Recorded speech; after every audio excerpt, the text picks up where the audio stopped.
Hey guys, what's going on? Tyraco here, back with another raid video. Now, it's been a little while since I've made a video. I've been having a terrible time trying to come up with ideas, for whatever reason. I had the retaliation video a few days ago, do very well. I had the frenzy video, also do very well. And I've been trying to think of a video that could be as interesting as those. I believe those were enjoyable to watch. They were definitely fun for me to make. And I've come up with an idea that I'm hoping a lot of you will get behind and actually enjoy this. So, speaking of like unique champion builds, unique champion gearing, I'm going to showcase an avenging set in this video. But what I want to do is start like a community event, a community challenge, competition, whatever you want to call it. But basically, I want you guys to, if you have a unique champion build, if you have a unique champion synergy you'd like to share, then join the Discord channel down below. It's going to be linked.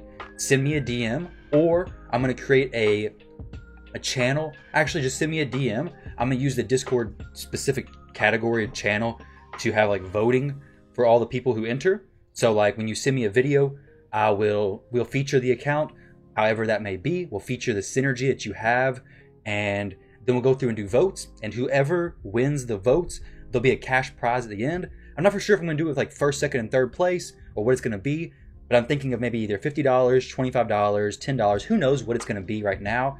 It really just depends on how popular this is, how well it does, and how well it's received. If you guys enjoy it, it could be even bigger than $50. So definitely, if you have a champion build or a champion synergy you think is really cool, if you have like a really unique clan boss team or a really unique team that you like to share, now is a chance, and I would love to showcase it. So a unique champion build or a good champion synergy, Seer and Mausoleum Mage, okay? That's not going to win. That's very common, very popular, but that's kind of the idea. A unique champion build, in my opinion, is my Faceless. I think my Faceless and Retaliation gear, well, in general, my budget unkillable team is a full team of champions in Retaliation gear, and they easily 2-key Ultra Nightmare. Not the most unique, but I definitely think Retaliation is a very underused set. Now today, I'm not going to be talking about Retaliation. I'm going to be talking about Avenging. So before we jump into this video, guys, if you enjoy this content, don't forget to like, comment, and subscribe. Don't like just yet. Wait till you actually watch the video. I mean, if you want to go ahead and like the video, go ahead and like the video. I'm not going to stop you. So let's go ahead and go over the Avenging versus Retaliation. So at first look, it's like, okay, there's no brainer. Okay, this obviously the Avenging set is so much worse than Retaliation. I mean, when you're reading it, it says 45% chance to counterattack when hit with a critical hit, right? Whereas Retaliation says 35% chance to counterattack when hit. All right, so you got one that has a higher chance to counterattack, but only when you're crit, versus one that's a chance to counterattack in general. All right, so it's not very even there. So obviously Retaliation is better if you're doing PvE content. However, there's one massive detail that Raid does not include in the champion, the little tooltip right here, for whatever reason. And if you go into this info section, they don't even include it in here. I thought they did, and they don't. So if you go down to Retaliation gear, you can see that Retaliation explicitly says, when counterattacking, a champion's default skill will inflict 65% of its standard damage. So if you're throwing this gear on somebody who you're expecting to do a lot of damage with their counterattacks, well, they're just not going to. And if you're a newer player, you're going to probably assume that all counterattacks do less damage than the regular attacks. And that's true for every area except for Avenging. All right? And Avenging does not explicitly say it doesn't have a damage penalty. However, if you go to their website and you see the patch 3.0 patch notes, sorry if you guys hear some baby crying in the background. He's taking a bath. He's not a huge fan of it. So, update 3.0. You scroll down here to the Avenging gear.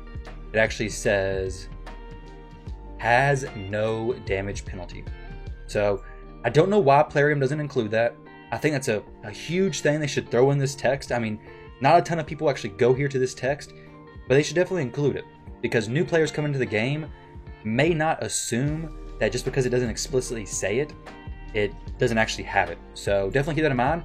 And that obviously opens up a huge opportunity for my girl Skullcrown. She's probably one of my favorite champions in the game, to be honest. She's my arena nuker, and she does so good at it. So I had her in Savage gear before. So I've always ran her with Savage gear for a long time. She's very, very good in Savage gear. But recently I decided, I want to mix her up. I want to put her in Avenging Gear. I had her in Avenging Gear before, took her out of her. I swapped her around quite a bit, but I threw her back into Avenging Gear because I was able to push up the crit damage pretty high. Definitely very solid gearing in my opinion. So let me jump in here and show you guys how, if nothing else, this set is very fun. And I believe there's a few benefits to it besides just being a fun set. I mean, I am in higher gold right now.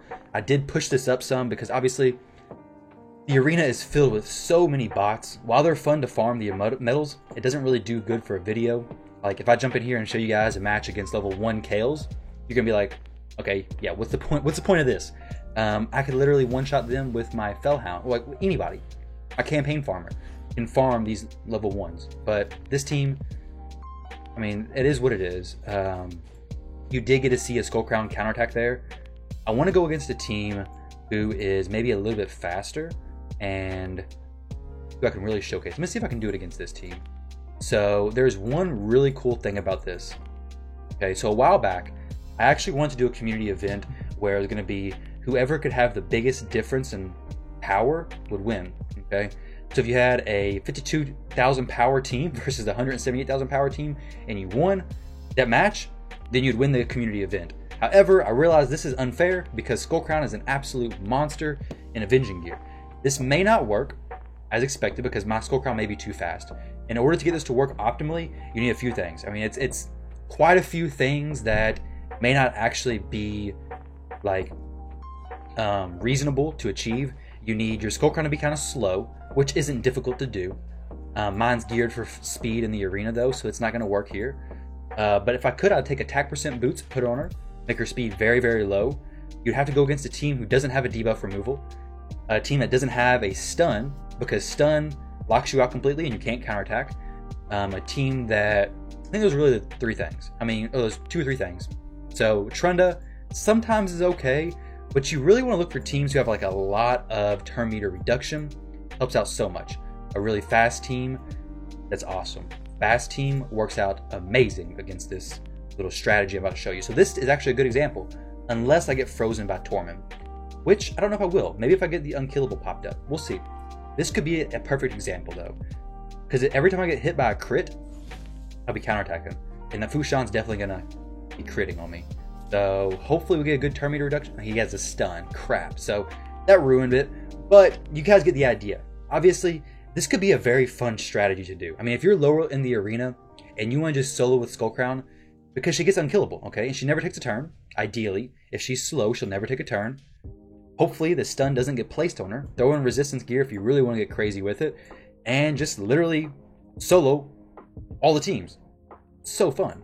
So let me see if I can actually find a team that's not that obnoxious. This one's not going to work either, unfortunately. Maybe the Foley crits me a lot, and the Saris does her stuff wrong. She'd probably just remove my unkillable though.